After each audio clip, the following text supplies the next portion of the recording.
என் பொண்ணுக்கு கேஎஃப்சி சிக்கன்னா ரொம்ப பிடிக்குங்க. அவளுக்கு சிக்கன் பேப்பரில் எழுதினாலே பிடிக்கும். ஆனால் கேஎஃப்சின்னா ரொம்ப விரும்பி சாப்பிடுவா. 4 பீஸ் கொடுத்துட்டு ரூ. 550 பில்லு போடுறாங்க. அதனால் கொஞ்சம் ரூ. 550 கொடுக்குறது பிரச்சனை இல்லை. அதே சேம் டைம் கொஞ்சம் இனாஃபாக நம்ம சாப்பிட முடியாது, கொஞ்சம் ஃபில்லிங்காக இருக்காது. அதுக்காக நான் மேஜராக எடுத்துருவேன். எப்போயாவது ஆப்ஷனலாக தான் கேஎஃப்சிலாம். அதனால் நான் 1 கிலோ சிக்கனை எடுத்து மஞ்சத்தூள், கொஞ்சம் இஞ்சி பூண்டு பேஸ்ட்டு, ப்ளஸ் வந்து தயிர், எலுமிச்சம்பழம், உப்பு இதெல்லாம் போட்டு, கொஞ்சம் கரம் மசாலா இதெல்லாம் போட்டு நல்லா ஒரு 1 ஹவர் ஊற வச்சுருக்கேங்க.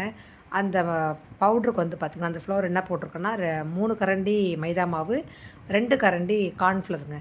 இது 2யும் போட்டு அதுக்கு கொஞ்சம் லைட்டாக உப்பு, காரப்பொடி இதெல்லாம் போட்டு நல்லா கையாலே மிக்ஸ் பண்ணி இந்த சிக்கனை எடுத்து அதில் நல்லா ப்ரெஸ் பண்ணி, எவ்வளோ தூரம் ப்ரெஸ் பண்ண முடியுமோ அழுத்தி அழுத்தி அந்த மாவை நல்லா ஒரு கோட்டிங், ஒன்றுக்கு ஒரு 2, 3 கோட்டிங் கொடுத்து நல்லா கையாலே பிடிச்சி விட்டு அப்படியே எண்ணெயில், நான் தண்ணியிலலாம் நினைக்கலங்க. சில பேர் தண்ணியில் விட்டு திருப்பி முட்டையில் விட்டு அந்த மாதிரி 2, 3 டீப்லாம் பண்ணுவாங்க.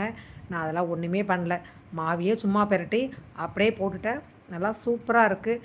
நல்லா டேஸ்ட்டாகவும் இருக்குது. கொஞ்சம் எங்களுக்கு ஒன்றும் காம்ப்ரமைஸ் ஆகிடுச்சு. எங்களுக்கு கேஎஃப்சிக்கு காம்ப்ரமைஸ் ஆகிடுச்சு. எங்களுக்கு வந்து ஒன்றும் பெருசாக டிஃப்ரெண்ட் ஒன்றும் தெரியல.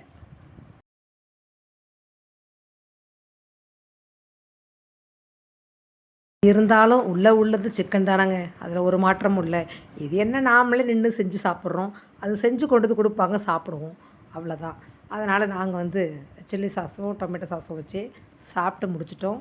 செஞ்சு பாருங்கள், நான் செஞ்சதையும் பாருங்கள். சும்மா அல்டிமேட்டாக இருக்கும். கொஞ்சம் எக்கனாமிக்கலி நம்ம வந்து ஒரு ஏழைகளின் கேஎஃப்சின்னு கூட வச்சுக்கலாம் பேர் நீங்கள். நல்லா சூப்பராக இருக்கும். நன்றி. நம்ம சேனல் அப்படியே கொஞ்சம் சப்ஸ்கிரைப் பண்ணிவிட்டு பாருங்கள். தேங்க்யூ.